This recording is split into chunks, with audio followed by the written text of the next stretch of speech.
Aleluia, louvado seja o nome do Senhor. Sejam todos muito bem-vindos, muito bem-vindas ao devocional da Igreja Batista Central em Laranjal. É o nosso devocional da leitura da Bíblia completa em um ano. Eu quero te agradecer porque você está aqui comigo e porque você me deu essa responsabilidade de conduzir você nesse processo que leva à maturidade cristã, que leva à espiritualidade. Esse momento é muito especial por isso, porque é Deus no dia a dia. É nesse momento que seus olhos espirituais serão aguçados, que seus sentimentos espirituais sejam alinhados com a vontade de Deus, para que você veja Deus todos os dias, para que você sinta Deus todos os dias e para que a sua vida seja protegida e guardada pelo Senhor Deus, Criador do céu e da terra. Portanto, muito obrigado por você estar conosco. Eu quero orar pela sua vida, agradecendo a Deus por você e por tudo aquilo que Deus tem derramado sobre você. Vamos orar? Meu Senhor e meu Deus, louvado seja o teu nome. Obrigado a Deus pela vida do meu irmão e da minha irmã. Aqueles que acompanham a gente, ó Deus, nesse devocional que é tão especial, que traz o Senhor para o nosso dia a dia. Eu agradeço a Deus por estas vidas e peço que o Senhor os abençoe, que o Senhor as abençoe, para que a cada dia vejam, sintam a tua presença e sintam necessidade de estar perto do Senhor. Em nome de Jesus. Amém. Glória a Deus. Mais uma vez, muito obrigado e vamos dar continuidade ao estudo da palavra do Senhor. Nós já chegamos no livro de Esdras. Esdras foi um grande escriba, também da linhagem sacerdotal.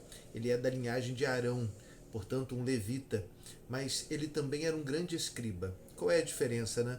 O sacerdote, ele intercede entre Deus e os homens, enquanto o escriba, ele era o mestre, ele era o profundo conhecedor da Bíblia, obviamente que da sua época, né, a Torá, e também alguns escritos de sabedoria e também dos profetas, mas nesse momento aqui era basicamente a Torá, que são os 5 primeiros livros da Bíblia, os livros escritos por Moisés. Mas ele, além de ser sacerdote e escriba, ele servia ao rei. E o fato dele servir ao rei da Síria deu a ele a possibilidade de interceder pelos primeiros que retornaram para Jerusalém depois do exílio babilônico. E também agora, no texto de hoje, nós vamos ver quando ele mesmo volta para Jerusalém, é a segunda leva de pessoas que estão saindo da Babilônia para Jerusalém. Nem todos voltaram para Jerusalém, porque muitos já estavam estabelecidos, casados com mulheres babilônicas e já tinham a sua vida naquele lugar.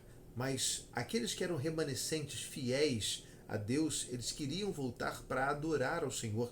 E não somente isso, mas também para reconstruir o templo e a cidade que tinha sido devastada por Nabucodonosor.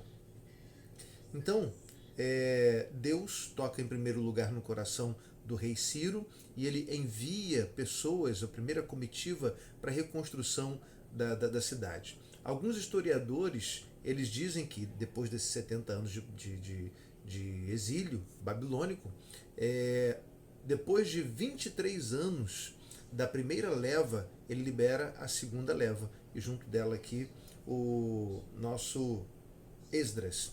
Mas no texto anterior, no capítulo 4, nós vimos que algumas pessoas, inclusive um governador chamado Reum, ele manda uma carta para o rei dizendo o seguinte: olha, o senhor tinha dito que não deveria construir, não deveria dar continuidade à linhagem dos judeus. Por quê? Né? Ele diz o seguinte: seu rei, esse povo judeu, ele é muito rebelde.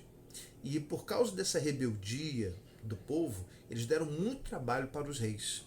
O rei de sua época, ele acaba lendo as crônicas e viu que de fato o povo de Israel era um povo difícil de se lidar, porque eles não foram criados para serem servos, mas sim para serem senhores.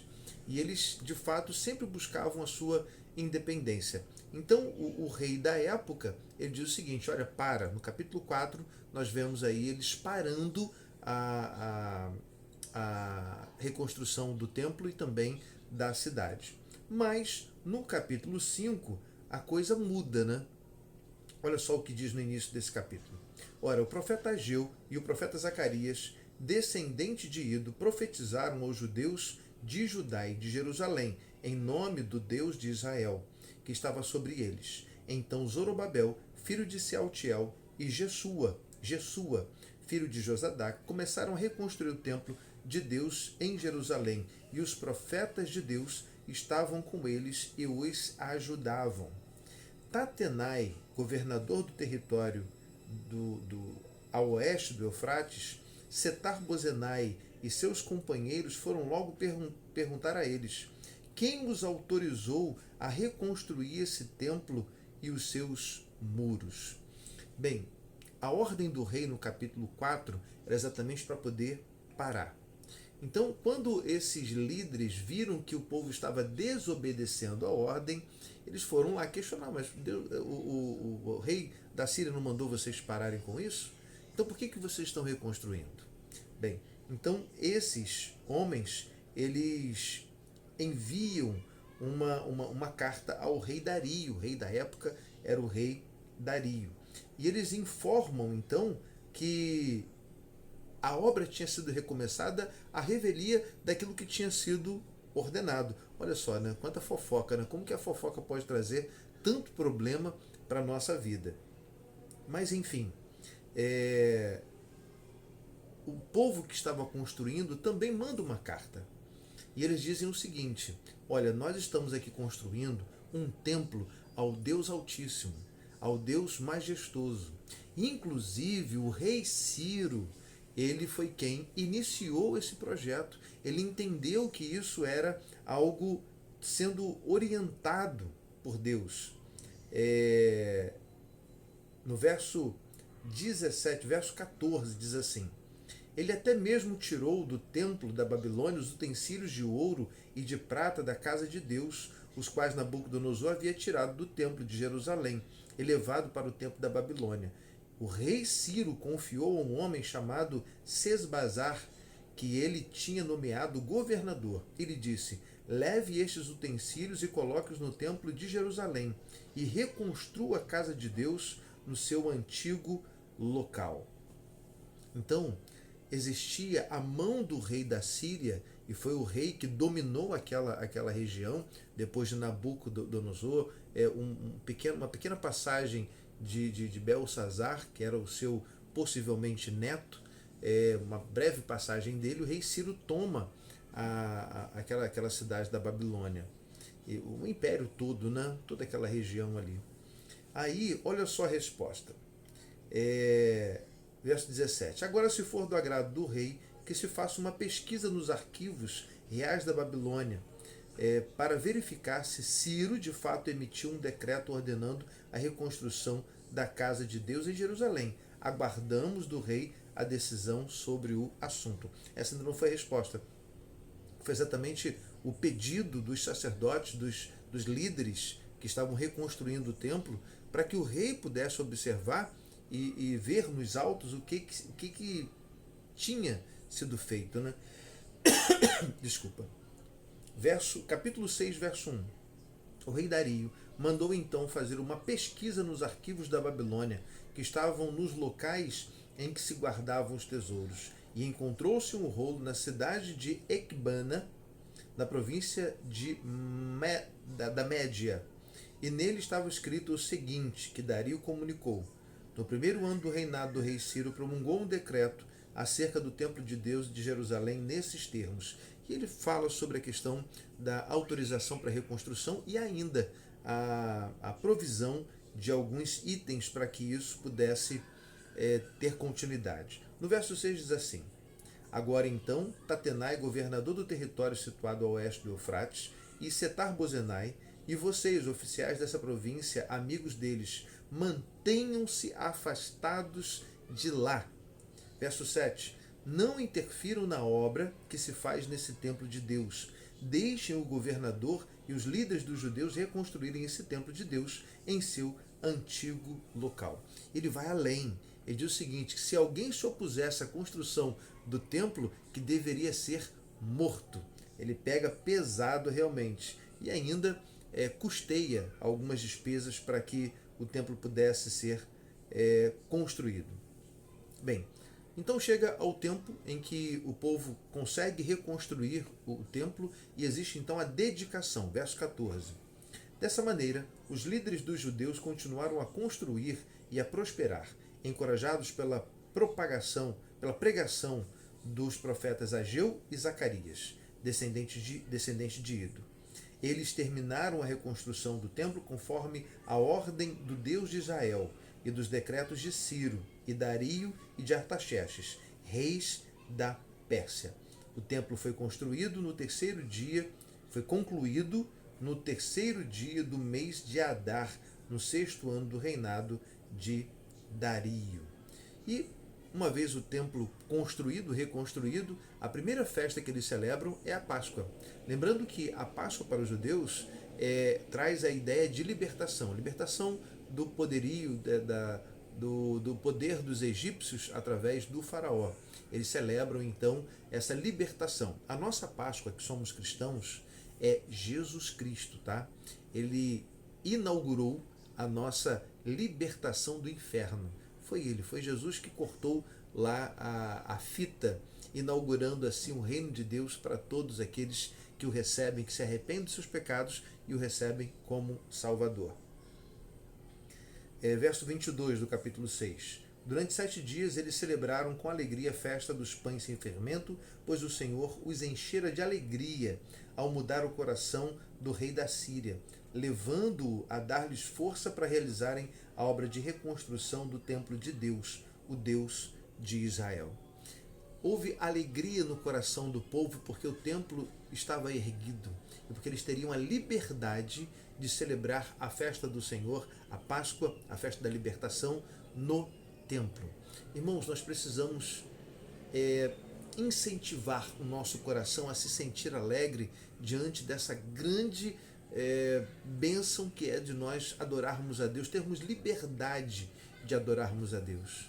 Celebre ao Senhor, glorifique ao Senhor pelo fato de você ter sido salvo por Jesus Cristo, que haja alegria no seu coração, que você não vá à igreja apenas para cumprir um calendário, mas que você vá à igreja para adorar a Deus, agradecendo por todas as bênçãos derramadas sobre a sua vida. E acredite, são muitas. Olhe ao redor, veja o que Deus tem feito na sua vida e na sua família. Agradeça, seja grato, alimente gratidão no seu coração. No capítulo 7, que é o último capítulo de hoje, nós vamos ver Esdras sendo enviado para Jerusalém. Verso 1 diz assim: Depois destas coisas, durante o reinado de Artaxerxes, rei da Pérsia, vivia um homem chamado Esdras. Esse era filho de Seraías, filho de Azarias, filho de Ilquias. E ele vai dando aqui toda a genealogia até chegar em Arão. Verso 6. Este Esdras veio da Babilônia. Era um escriba e conhecia muito a lei de Moisés dada pelo Senhor, o Deus de Israel. O rei lhe concedera tudo o que ele tinha pedido, pois a mão do Senhor, o seu Deus, estava sobre ele. Então, o rei o tinha com estima, tanto que ele permite que Esdras volte para ajudar a ensinar a palavra de Deus, a Bíblia, a Torá, àqueles que estavam em Jerusalém reconstruindo aquela nação. Verso 10. Pois Esdras tinha decidido dedicar-se a estudar a lei do Senhor e a praticá-la, e a ensinar os seus decretos e mandamentos aos israelitas. Aí, Artaxerxes, ele manda uma carta, ele envia uma carta para o povo através de Esdras. E lá no verso 14 diz assim: Você está sendo enviado pelo rei e por seus 7 conselheiros para fazer uma investigação em Judá e em Jerusalém com respeito à lei do seu Deus, que está nas suas mãos. Era para saber, era para ensinar e também para poder observar se a lei estava sendo colocada em prática. E mais na frente ele vai falar para que a maldição de Deus não venha cair sobre vocês e sobre mim também, porque eu sou responsável por vocês. Então, entenda, você, meu irmão, que é líder, você, minha irmã, que é líder, a responsabilidade é sua. A responsabilidade que Deus te deu é é sua. Você pode delegar autoridade para alguém te ajudar nesse processo, mas é apenas autoridade, porque a responsabilidade sempre será sua. Você pai, você mãe, você pastor, você líder de GV, líder de ministério, a responsabilidade que te foi dada será cobrada de você.